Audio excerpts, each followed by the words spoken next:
Okay, we're live. Hello, no one. How you doing?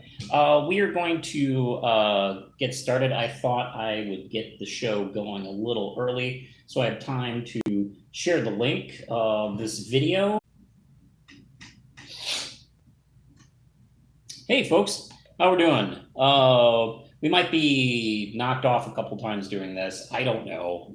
I've been having trouble with the live shows recently, so enjoy the dark, spooky entry to my kitchen and the one Mystery Science Theater poster. I should get like for future live shows. Maybe I should get a better background setting. Thought about doing it over there by Lindsay's book, so I look smart. So I don't know. Maybe I'll do that next time. Let me just do some sharing since I don't think I have anybody watching just yet. So I got two people watching. Hello, how are you doing? Pleased to meet you. Give me 1 second here to share the links. And we are going live. And I'll be talking to you in just a second here. All right. Live Q&A.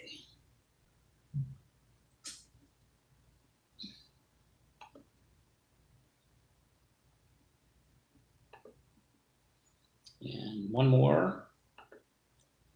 On the page, on the manuals page.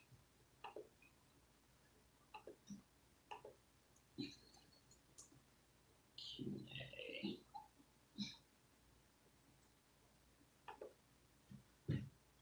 Oh, well, I guess I can put this on the Red Knight page. I can do that too. Hopefully.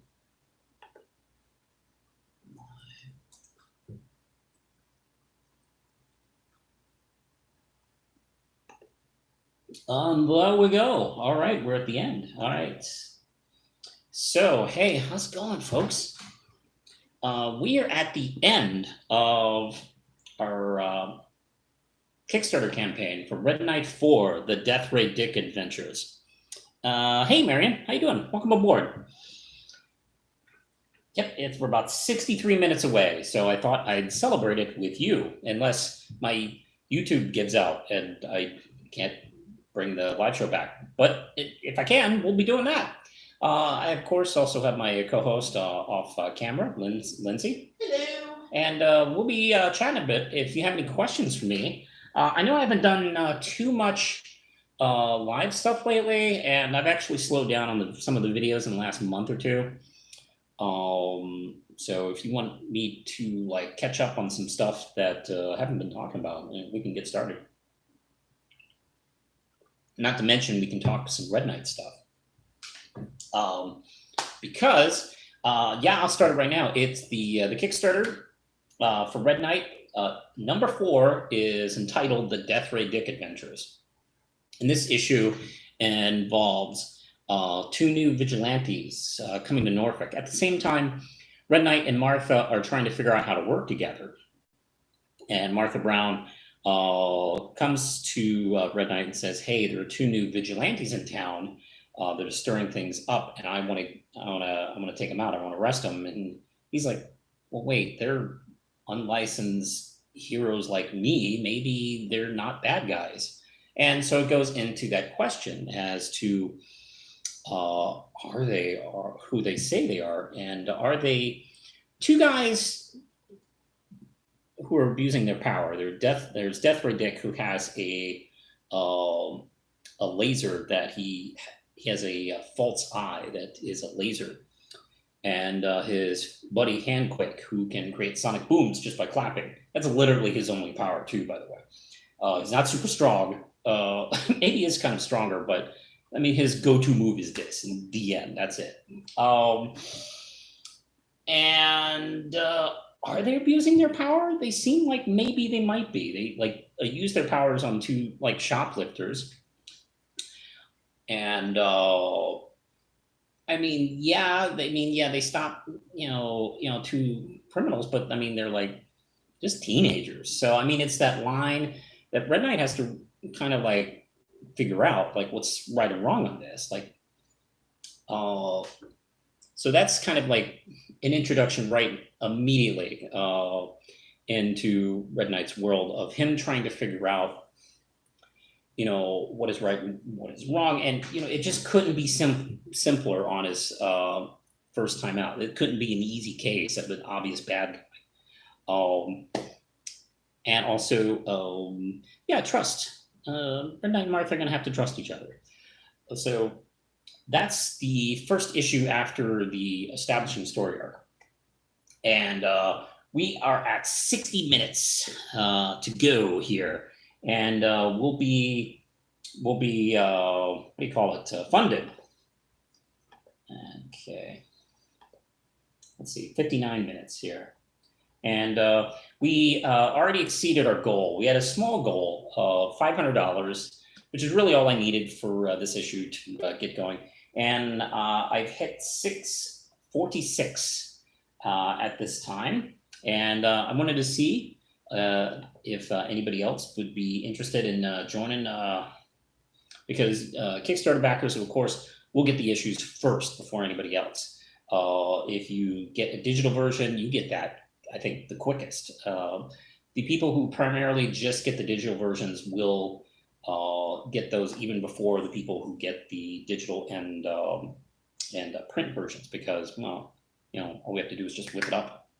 I mean, Lindsay has to do it. I don't have to do anything. But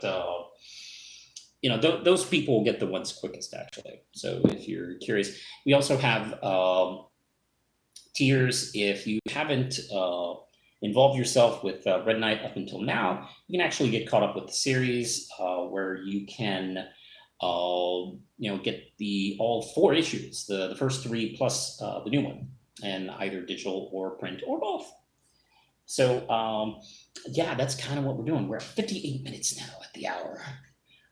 We're going to be, this is going to close at midnight. So, hi, how are you? Let's talk. Let me know if you have any questions. I think I only have two people watching right now. As always, I am the most popular YouTuber in the world. I think it's because I'm not a sack of garbage. So that's probably what I need to do, is make incredibly sexist videos. I think that'll really start clickbaiting. Yeah. What's popular? Okay, that's really garbage, and you should feel bad about it. And I'm going to tell you why. Yeah. Those people are just chef's kiss. Wonderful people that really do improve the world by existing. So I should totally do stuff like that. Not bitter or anything, but that's essentially how YouTube is pretty much digressed. Really, is, I don't know. I used to.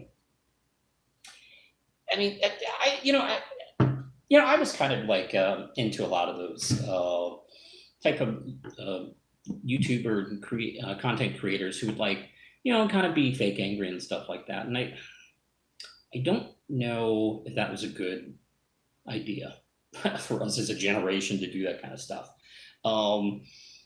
Because it's inspired people to kind of use it in negative ways, not just fun ways or cathartic ways.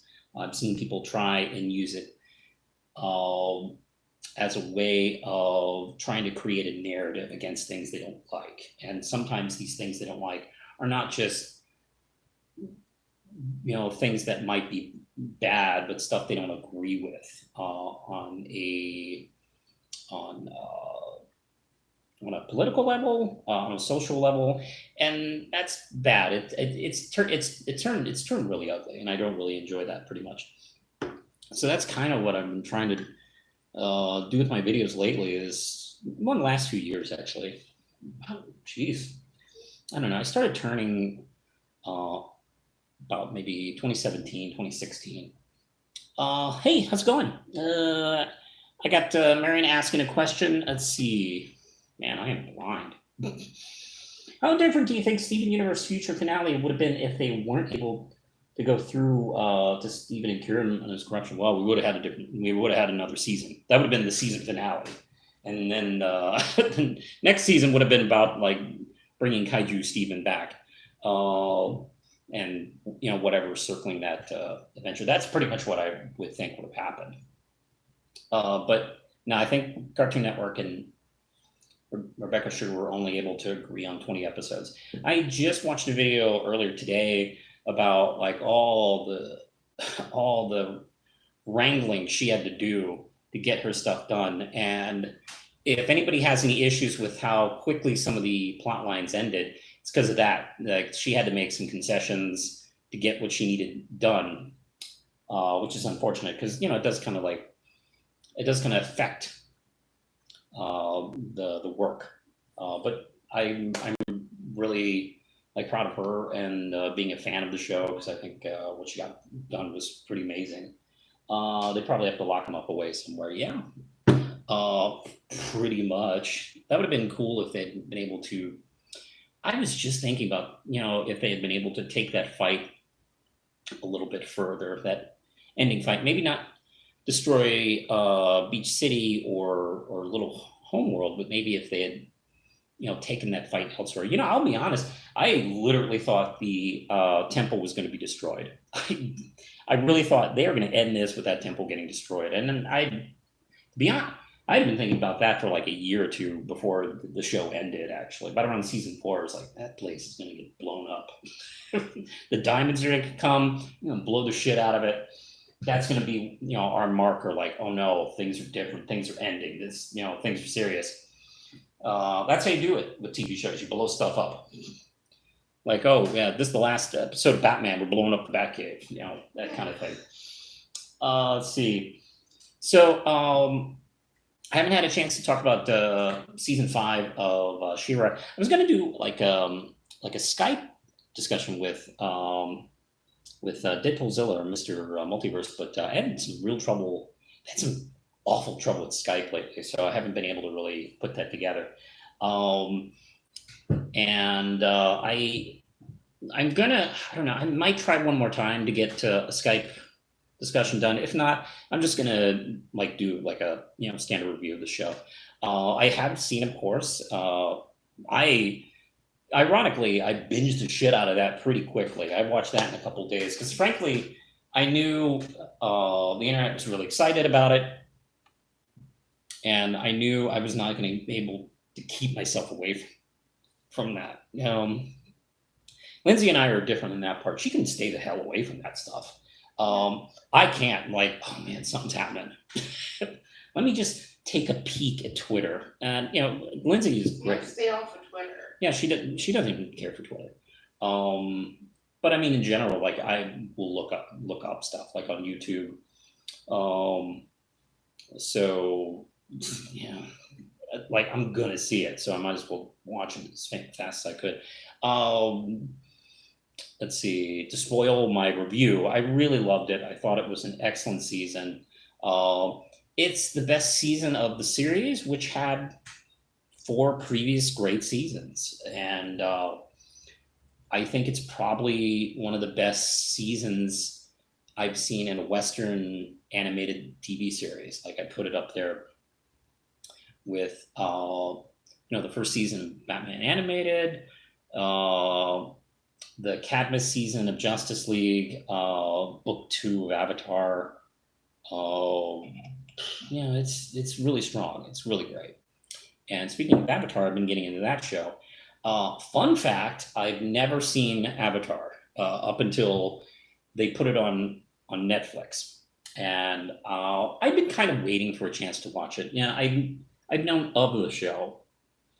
And I've been, I've almost bought box sets of it. I've come really close. I was like, well, I hear it's good, but it's I don't know if I'm going to pay $40, $50 for a show I've never seen.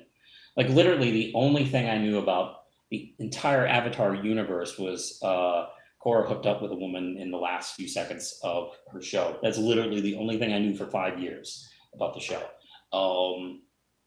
And I don't know, I haven't told you this, Lindsay, but I thought Korra was a spinoff from Avatar. I thought for a while I confused Guitar and Korra. I thought Korra was Guitar. Oh, okay, we're gonna tell her story.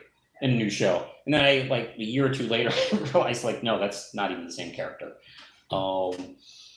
So it was exciting to finally get down to watch the show, and I think I might do videos about it because it's kind of become my new animated obsession right now, which is pretty exciting. And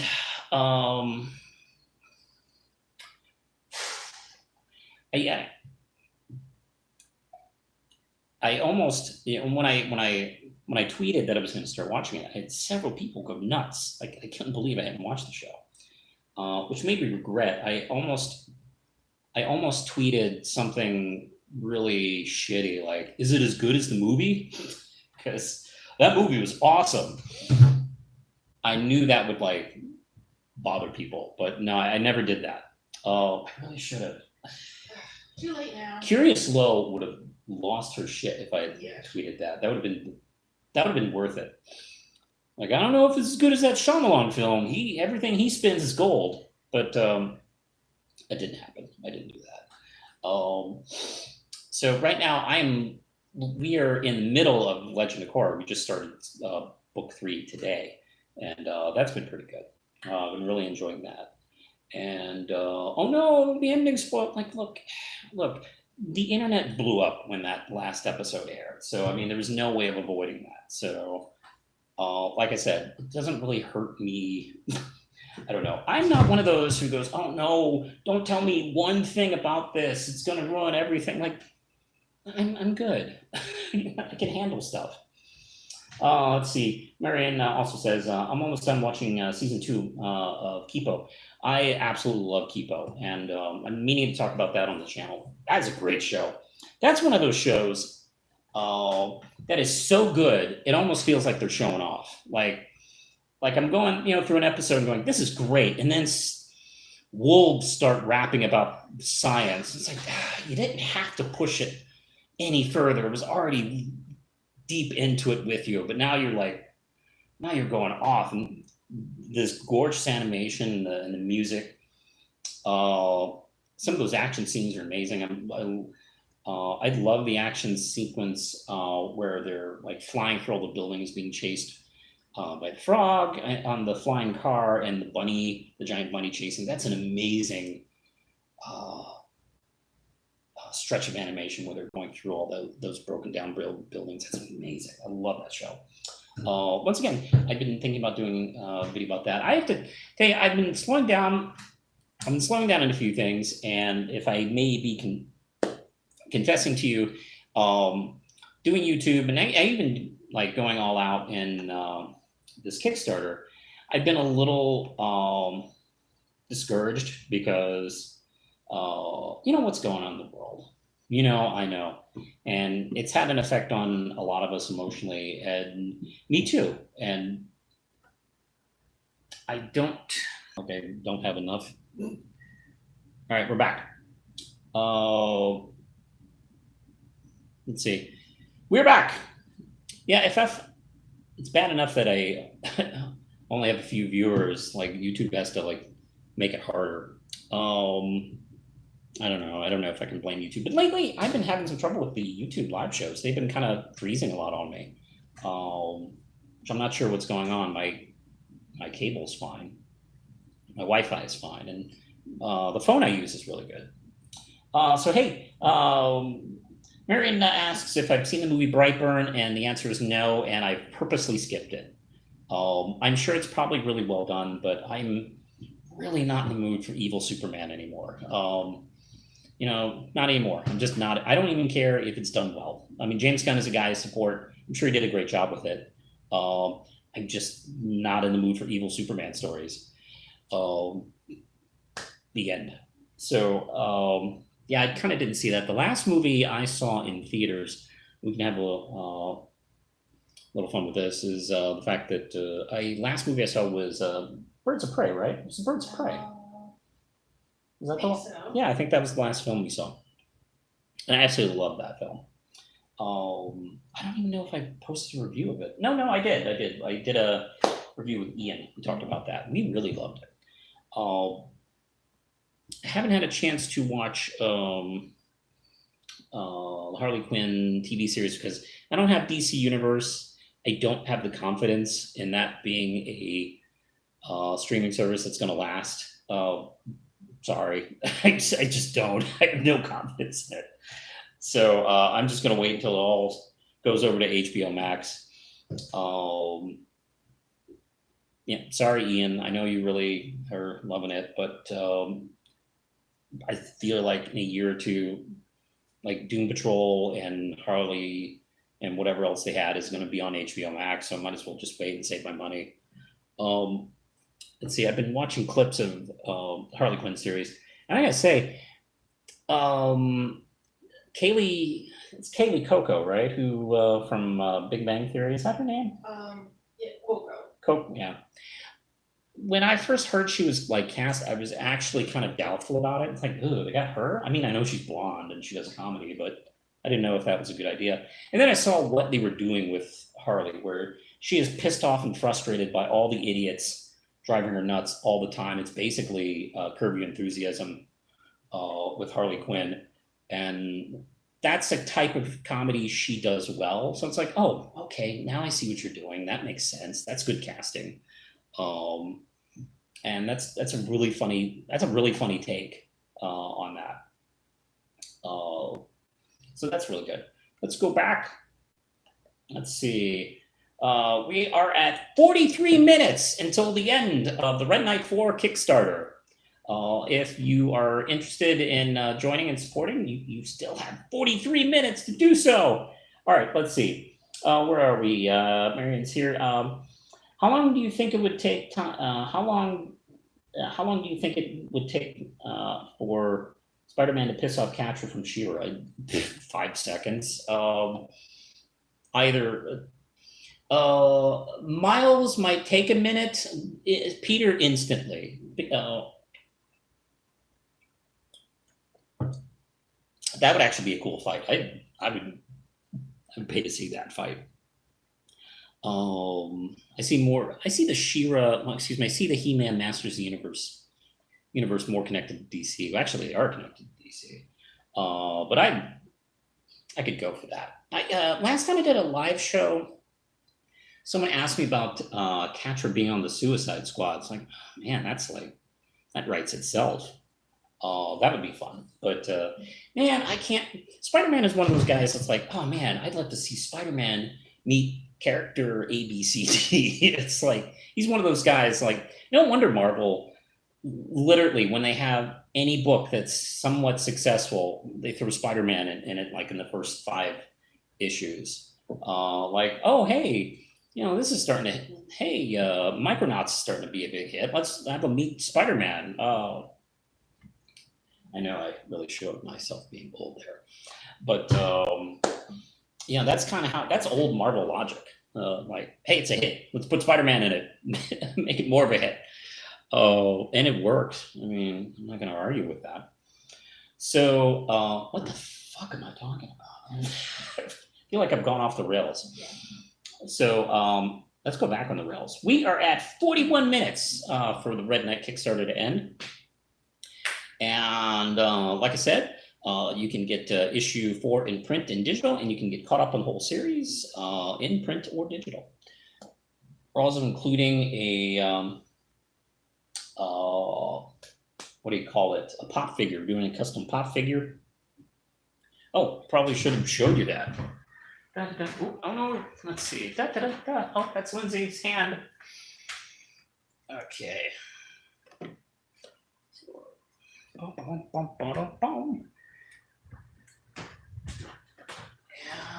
let's see, here we go.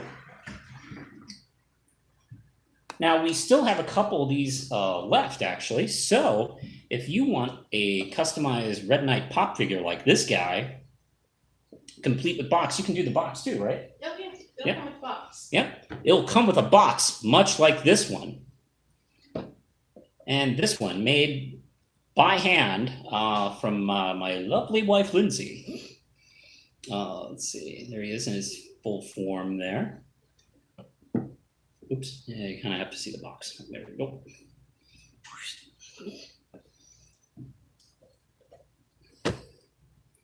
So yeah, you can get a.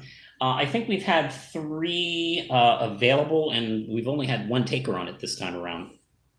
So there's at least 2 available right now. And let's see, honestly thought Catra was going to die. Happy she didn't, and the door got together. Yeah, I was just watching something. I've been like watching, reading some of the interviews with Noelle Stevenson. Now that the show's over, she's can talk a little bit out of school, and yeah, she had to do a lot of work to make sure that happened. And part of it was sowing the seeds for it early in the show, so they could easily it would be easier to just make the case. And she did, mention, the fact that Core and Steven Universe are in the background, in the back, in the rear view mirror there. That was also easier. And also, I'm sure DreamWorks would like to make up for Voltron. God, they really pissed so many people off with Voltron. Where they were like, hey, good news, Shiro's gay. And like, oh, that's great. Oh, he's dead in 2 seconds. That's not great. Yeah, they really dropped the ball with that. So it's kind of nice to see DreamWorks really kind of like grow as a company as far as that's concerned. I'll be honest, I don't feel like she was gonna. I personally didn't think she was gonna die at any point during the show. I just had a feeling they were gonna try and do what they did, because I don't know, just thematically. Now, if they had killed her off, or they had end up as enemies, or at least be cool but split, that would have been a choice that wasn't their own. I could tell just from what they were doing thematically where they were going with the relationship. I was hoping they would do what they wanted to do. I'm really happy they did. That's great news. Okay, let's go back. 38 minutes. We got 38 minutes for the closing of the Red Knight Kickstarter 4 schedule. Let's see. I should say that obviously the next issue is going to be Red Knight 5. I am thinking I was going to have that issue come out in September, but I think I'm going to push that back into December, really. Marion asks, out of curiosity, how did you come up with the Red Knight character? Oh, okay. Get ready for some talking. I created Red Knight back in 1990. And as a kid and a teenager, I would write my own Spider-Man fan comics. And I was a terrible artist. I was really bad as a kid. I don't know, I was kind of average kid artist. But as a teenager, I just had no talent whatsoever. So I did, what Rob Liefeld did. Is, I would trace over comics and replace them and repurpose them all the time. Literally, that's what I see him do was what I did as a kid.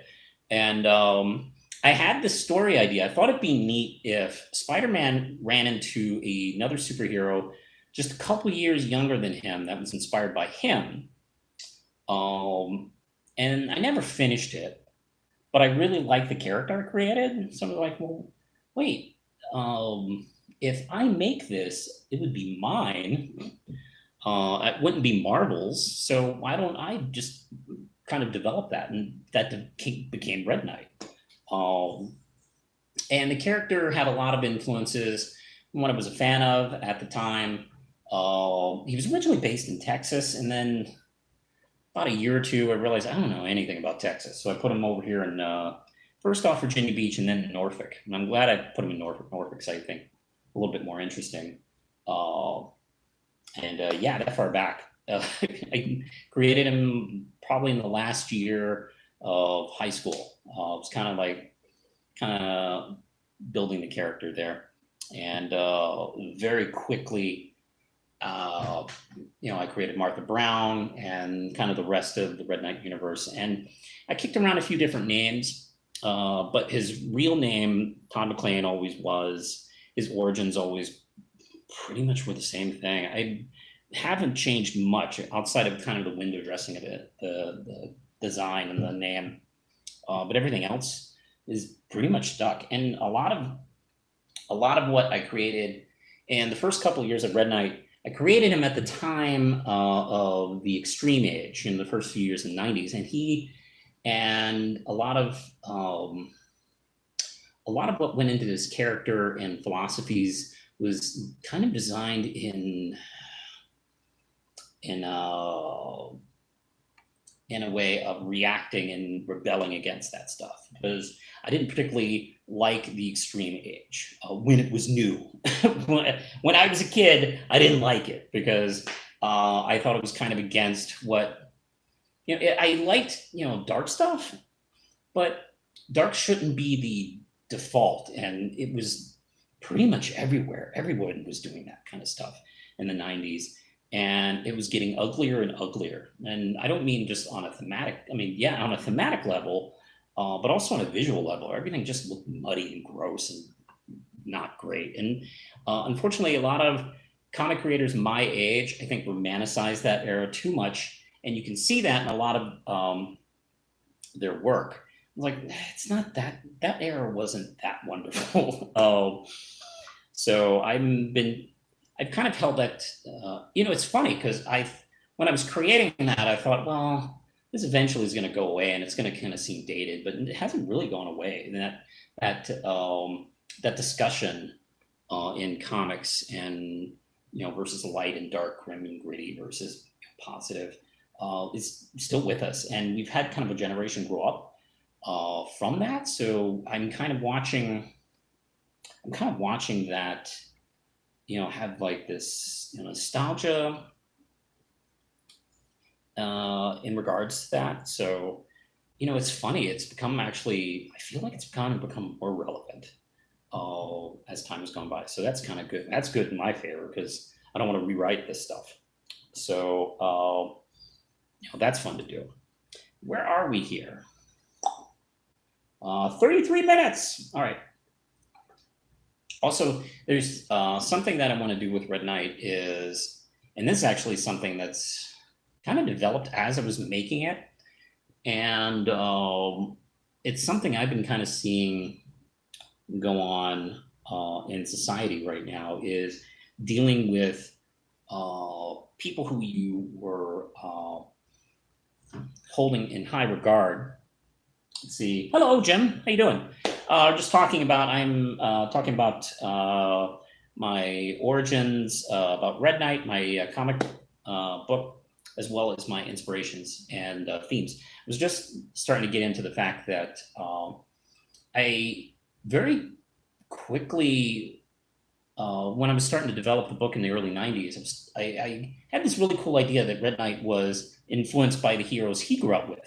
And when he grew up and started to interact with them, he realized that they were not as awesome as he thought they were. And that's actually something that's been becoming more and more relevant,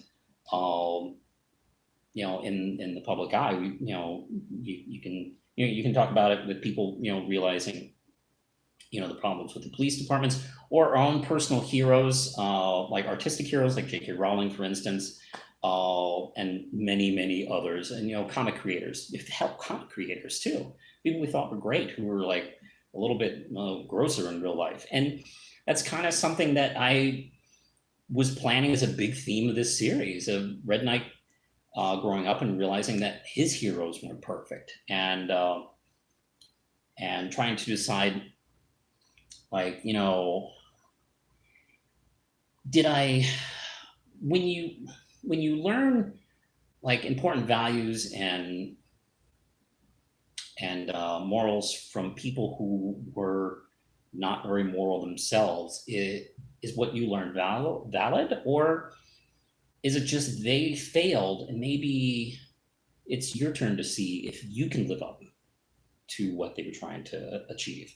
Can you take away, like, can you take away the positives from, for instance, like, Harry Potter books, and, not overlook, but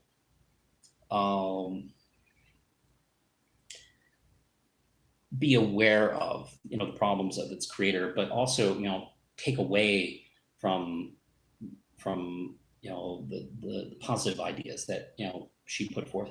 It's weird that you could say that Rowling had actually helped raise a generation to stand up against people like her, which is kind of a weird way what I'm doing with this, and it was a complete accident. So that's really cool.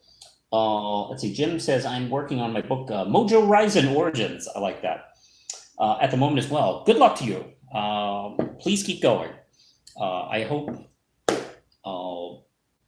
I hope it's an easy process. I wish you luck in the project. Marion, like Stephen, as he learned more about his mom, Rose Quartz. Yes, that really excited me because, one of my takeaways from that was how mad some Steven Universe fans were about Rose Quartz. They felt betrayed by Rose Quartz, which is hilarious. She's a fictional character. But like I saw, there's this one video, the guy who took his Rose Quartz pop figure, threw it in the trash out of anger, and the reaction. Like, yeah, maybe that's a good lesson for you that, your heroes aren't perfect. And that's something you have to kind of figure out. And, and specifically in art, but, also in the world, there are political figures that, you grow up and you take the heart of some things they did. Like FDR, did a lot of good, but he also did some really bad stuff, like the Japanese internment camps, for instance. We can put on his watch. So it's up to people, of course, in the continuity of Red Knight, it's going to be up to people like him to take the lessons of his previous heroes. And as the series goes on, I don't want to give too much away, but he's going to learn some dirty stuff, not so great stuff about the people grew up with. Let's see. Marianne McDaniel's best way to describe her character is her redemption arc, but in reverse. Yeah, I've heard that too, and I really like that idea. Because she's done. There's nothing else for her to do. So I really like that idea. And let's see. All right, we got 27 minutes to go for the Red Knight 4 Kickstarter. We're at 646, and we've already achieved our goal, so that's great. So after tonight, I'm going to start collecting backer names and surveys. If you're watching this either live or on the flip-flop, make sure to fill out your backer survey. I've done a few Kickstarters now, and every time there's a couple people who never fill out their form. So please do. Let's see. I think she wanted Steven to be better than her. And yeah, that's actually a great point. And I've thought about making a video about that because every time Rose changed, it was a way of becoming a better person. That's when she went from being Pink Diamond to Rose. That was her way of improving. When she became Steven, that was also a way to keep going. So yeah, that was her attempt at changing, which is why I've never been too hard on the character. I know some people instantly and actually the more time went on, the more we learned about her, the more people would go on about hating her. It's and acting as she's a hypocrite, and yeah, well, I guess she is a hypocrite, but she really meant to change and meant to improve, but she could only do as much as she could. And I'll be honest, sometimes that's all we can ask for is just try. Let's see. Although a lot happened with, a lot were the Diamond's fault. That's definitely true. And you can make a case that they're trying too. So yeah, that's the thing. You don't have to be perfect. You just have to try. Make the effort. So some people don't make the effort, or some people, even worse, make effort in the wrong direction. All right, we're at 25 minutes. So this is looking pretty good. So what I'm going to do is, like I said, I'm going to put together the backer names. I'm actually going to give those names to a list because I'm going to have Lindsay, my editor, put the list in as a thank you page in Red Knight 4, and then we can get the issue sent to the printers. So that's going to be really cool. I can't wait. I really enjoyed this issue. I love this new and improved version of the issue. The coloring looks awesome. I rewrote a couple of pages of dialogue, which I think flow better, and I think make the points of the issue a little bit stronger. And I'm very happy with this issue. Let's see. The diamonds the diamonds actually do feel remorse. I think so. I hope so. I know some people have made the case that Steven and the producers of the show seem to be overly forgiving, authoritarianism with the treatment of the diamonds. And I don't think that's a proper read of the situation, particularly in universe, because Steven hasn't totally forgiven them. He doesn't love them. They're these strange monsters that he only has a vague connection with, that if he appeases them, they won't be evil. And he's been able to convince them to create democracy. So, doing a peaceful solution seems to be the best, but you can tell in all his interactions with Steven, he's not loving him, but as long as he keeps a pleasant relationship. And you know what? That's not too different than real life, where you have to kind of keep a relationship intact with someone that you're not totally cool with what they're doing, but okay. That's always been the theme of the show. Yeah, I agree. Man, let's see. How relaxed do you think Rebecca Shear is right now after this company? I'm guessing. I don't know if she's done anything besides interviews. If I was her, I would have probably taken the last 3 months off and done nothing. It's like, did it. Okay. I'll just hook up with Ian here and do nothing for a year. I don't know. I don't know what her plans are. I'm excited to see what she does in the future. But to be honest, she can hang her hat on this and go, this is my place in history. It's something to be proud of. But I don't know. I don't know if she's going to headline other animated shows for either Cartoon Network, HBO Max, Disney, Netflix. I don't know what her plans are in the future. I don't know if she's going to do any comics. I know she used to like to do comics. I'm sure she probably has a head full of ideas she's been saving. So I don't know. I'm just excited to see what she does. It might even be fun if she just, for a hoot, took a franchise character for a while and did something. I would kill for a Gem reboot with with her.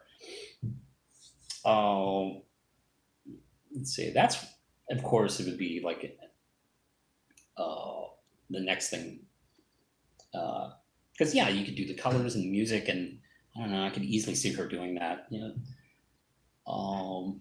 That's something for DreamWorks to talk to. It's hey.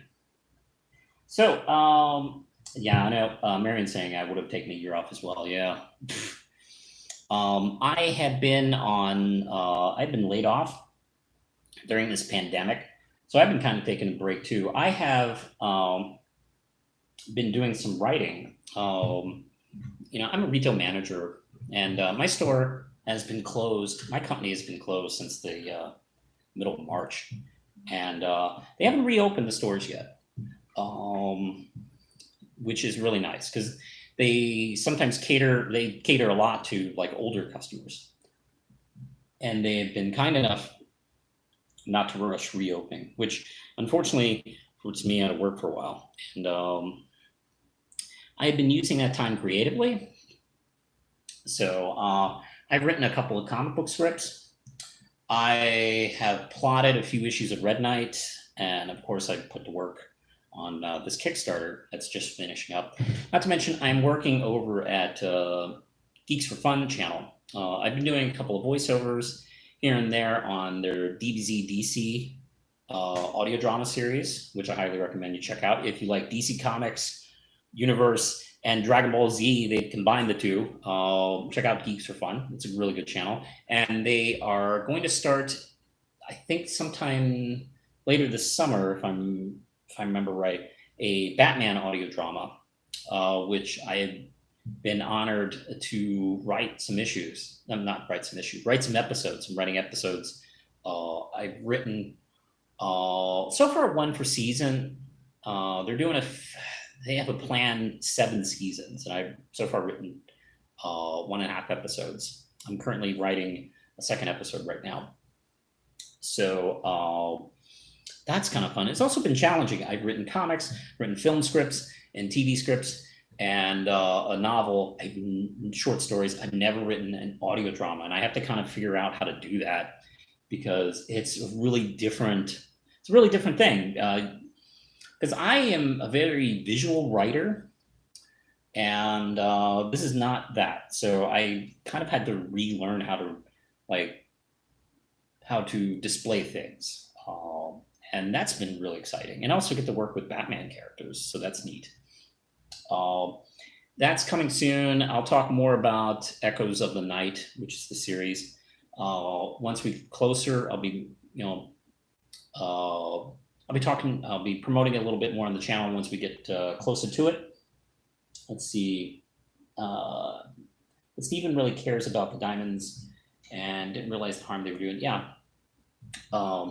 It's funny, we were talking about Becca Sugar taking some time off. The series ends with Steven taking some time off.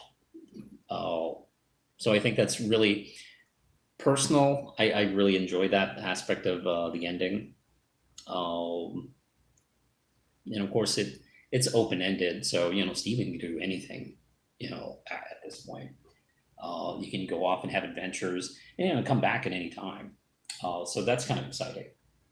Let's see. Are we at 18 minutes? 17 minutes. 17 minutes. Here we go. We're almost done. We're almost finished with this Kickstarter. And like I said, the next Kickstarter I'm going to do is for one of two. I have a horror comic I've written. I've sent it to the artist. I don't know if he's ready to start on it yet, so it's going to kind of depend on his scheduling. If he can get started on it right away, I might be able to have it kind of ready to submit to Kickstarter in the fall. If not, the next issue of Red Knight will be the next Kickstarter, which will probably... I was planning to do it in September, but I think it's going to have to be in December. Oh, did I fall off the wagon again? Sure did. Why do you do?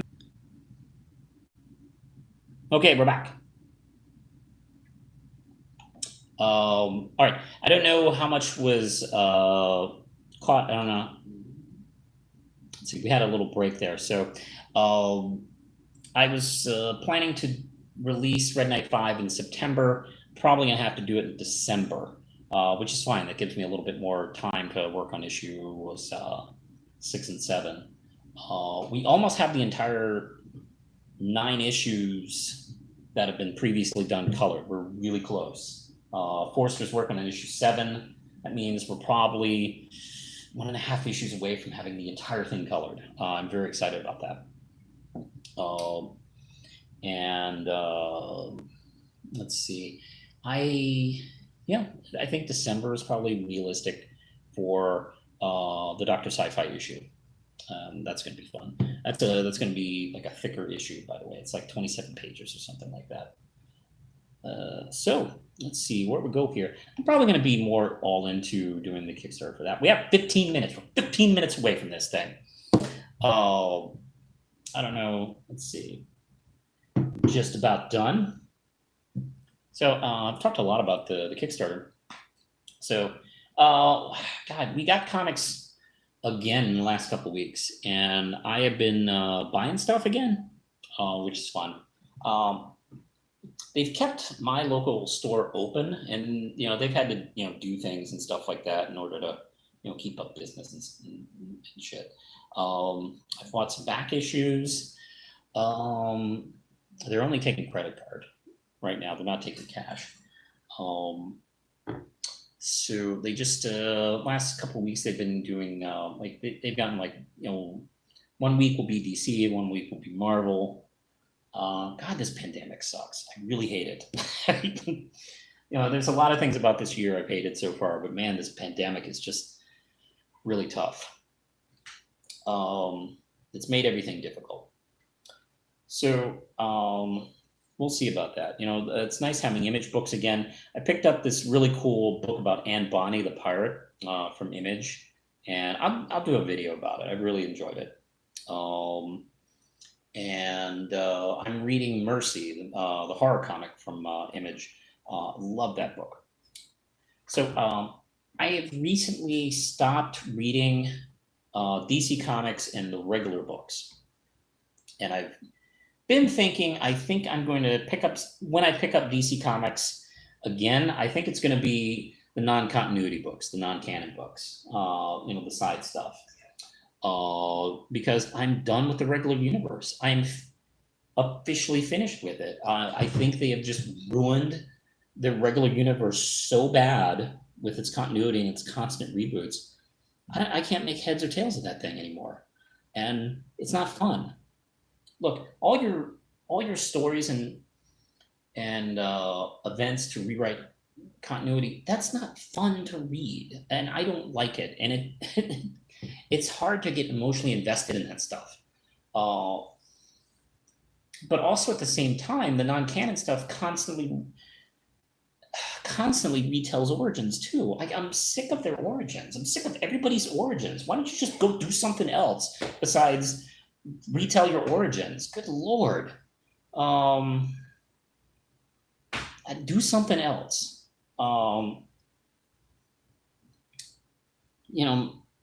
I guess that's why I keep reading more Marvel. Marvel does annoying stuff too. I'm not going to even pretend. That's not a hill I'm going to fight on. But, I don't have to see Captain America's origin every other month, which is nice and refreshing. So, what if Captain America was an Inuit communist? Yeah, that's a story we can do. No, that's dumb. Don't do that.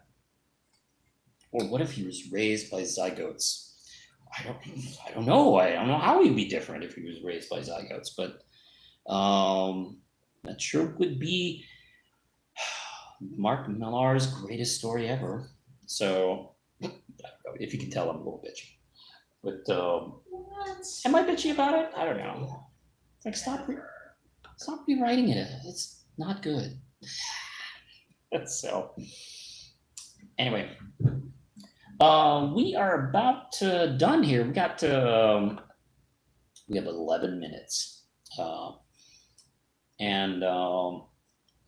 Tomorrow I'm gonna put the backer list. I already made a backer list, but I'm gonna just make sure. I think I had one new person today, so I'm just gonna add the last couple names to it, send it off to Lindsay, and send it up to Lindsay. She's literally she's 2 feet away from me. I have to shoot it all the way to Lindsay. Let her know, and then we can get started. We can probably have the PDF done this week. Yeah. Because you have all the other pages done. It's just the thank you. Yeah, the thank you page is the only thing left. So that'll be that, and then we can kind of shoot it over to the printer. I definitely want to do something as I grow this book. I want to, reach out to other independent creators as well. I've already done that a bit with some other independent creators right now. There's some really wonderful people out there, like Dorothy Allen and let's see, the creators of The Edge. and like Marvin Wynn, creator of Edge, and the creators of Chess and like Father Like Daughter, American Dreams. I've reached out to these people, and I want to promote them, and they promote me, and I think it's healthy right now to kind of like create some really good strong ties with other creators, because who else is going to help us besides ourselves, and that's it. I think it's really good. I think it's a really good idea to create decent community. So yeah, I'll definitely keep promoting their stuff, and hopefully they could turn the favor. I don't know, that'd be nice, but they do, and they've been really wonderful. Like Marvin Wynn and Catherine have been really strong promoters of my work, and I really appreciate it. I can't thank them enough, and I want to promote their stuff as well, because I promote particularly people whose work I believe in, and the people I mentioned just now, I think are just really good creators, and there's a lot of good talent out there, and there's been a lot of discussion in comics about how a lot of people have been overlooked who are women and people of color, and the LGBTQ communities, and I have known that for years. Like I remember going to, I was promoting Red Knight for the first time at Heroes Con in like 2012, 2013. And I would do a walk through the artist alleys, and I would notice there's so many women, and so many people of different races and creeds, and sexual orientation, out there doing books and looking at their stuff, and like, these people are really talented, and they're not getting enough promotion out there, and not enough of these people are getting work in the higher echelons of comics, and they really should be. These really, really talented people, and they really have something to say instead of the same things over and over again by the same old white men. And that only helps. More diversity just helps. So that's really exciting, and I've been trying to tell as many stories as I can within this universe. And I'll be doing more stuff as well, but particularly with Red Knight. Red Knight is kind of a reflection of my observance of all this kind of stuff of the world, just done through like a superhero action series, because that's how I think, and that's kind of exciting. Let's see, where are we here? We're just about done. 7 more minutes. You have 7 minutes if you want to jump in on the Red Knight 4 Gravy Train. Here we go. I have not finished this green tea because I don't think it looks really good on camera. All right, let's see. Hello from Canada. Oh, hey, Nightwing 4077. How you doing? We are just finishing up. You hit us at the end. I've been talking mostly about my own stuff. I've been talking a lot about the creation process of Red Knight, what I think about indie comics at the time being. I'm doing a little bit promotion. Like, I think I have 1 or 2 left on the custom Red Knight pop figure, including box, made by Lindsay. I think there's 1 or 2. That's a little pricey, admittedly, but it comes with everything. You can get all 4 issues of the series in print or digital. And I also will thank you on the thank you page. So that's what's kind of going on. I did talk a lot about animation stuff. I talked a lot about Steven Universe, She-Ra, and Avatar. I'm also getting into Korra, which I didn't really talk too much about Korra because I'm still in the process of watching the show. So I should say, I don't know, it's probably a little late to 5 minutes. But I will say this about Korra. What's really cool is we get to see the progress of the society in Avatar grow and change. It's not the same thing 70 years later. And I remember after watching the first couple episodes, I started thinking like, that I don't really see this enough in this kind of epic storytelling. Like in comparison to Star Wars, I think it's 60 years of time during this, the prequels, the originals, and the sequels, and technology does not change. Nothing looks different during this entire period. But 70 years between the end of Avatar and the beginning of Korra, like the metal benders have become like a big thing. There's a whole new city, and there's been a lot of progress in technology that's developed over time. I mean, that's really cool to see, especially considering the same time period in their Earth is basically the Industrial Revolution, which was a big change. That was a huge change for humanity during, I don't know, what, a 50, 100-year period or something like that, even less than. I don't remember the exact dates. Yeah. As Nightwing asked me, DCAU or Avatar universe? Ooh, that's, I don't know if I could answer that honestly. Let's see. I will say this. When I got done watching Avatar,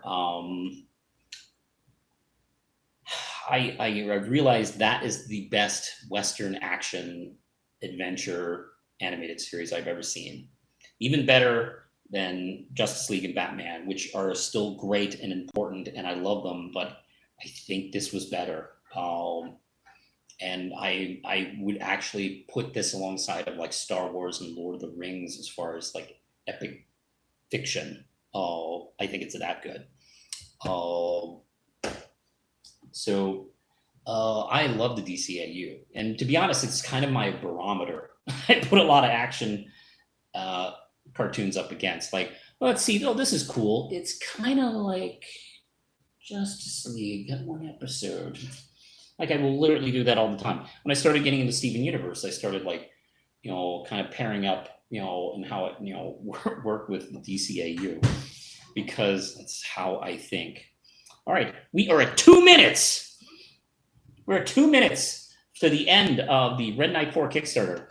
This will be the last Red Knight Kickstarter, at least until the end of the year. Issue 5 will come out possibly in December. I haven't fully figured out the schedule yet, but it's going to be November, December, January, or something, that period. So that'll be the next time I do a Kickstarter for it. I might do a Kickstarter if I get everything in gear quickly for the horror comic that I want to do.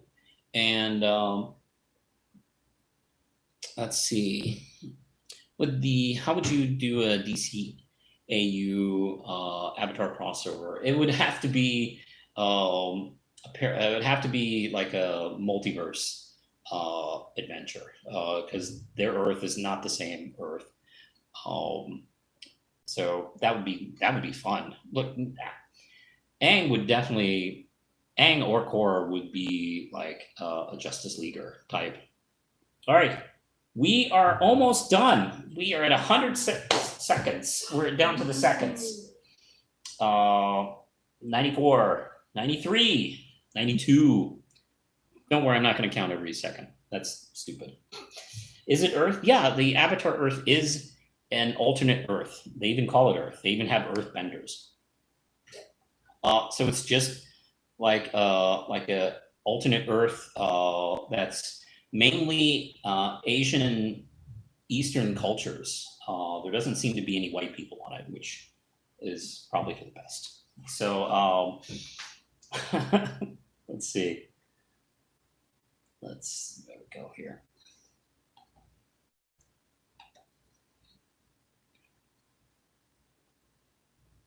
I honestly think that Heroes in Crisis with Dan Dio getting back at the fans. Oh yeah, definitely. He seems spiteful. Oh, he's so great. Oh, so like whatever. He seems spiteful. Okay, we're 35 seconds until the end of this Kickstarter, and I'll be honest. I was telling Lindsay this, like with being laid off from work and the pandemic and the protests and lots of change going on. I've been a little depressed at things. So it's affected my work here on YouTube, and it's definitely caused me to not promote this as strongly. I will definitely get back in the saddle and promote the hell out of the next Kickstarter I do. Okay, here we go. We are at 5, 4, 3, 2, 1. There we go. Yay. Oh, cool. The Kickstarter is doing little confetti things. Can we see that? Woohoo! Yeah, there we go. We did it. Let's see. 39 backers pledged to help bring this project to life. All right, thank you so much. I don't know if any of you are watching, but if you pledged to this, I'm very grateful and thank you very much. If you're watching this either live or later on, it means a lot to me. And I want to keep doing Red Knight, and successful Kickstarters will definitely make it possible. So yeah, that's the end of that one. Okay, now the next step is to, make the comic, I guess. I guess we're gonna have to do that. But so, boop, there we go. We're all done. I'm really relieved to have this kind of done. I did have kind of like anxiety about this one. So I'm really happy and excited to do it. And there we go. Very happy to see this comic come to life. Okay, cool. I got some work to do, and Lindsay does too. So I'm gonna get on that. So thank you for joining us. I hope to do another live show soon. I have these weird kind of issues with YouTube. I might do some Twitch shows. Let me know in the comments if you want to see me on Twitch. I have a Twitch account, and I'd be happy to give Twitch a try, and see about making some Twitch live shows. Twitch. And all right, I'll be seeing you guys later. We'll talk more about non-Red Knight stuff and in the future. And I gotta get going, so keep reaching for the stars. Very cool.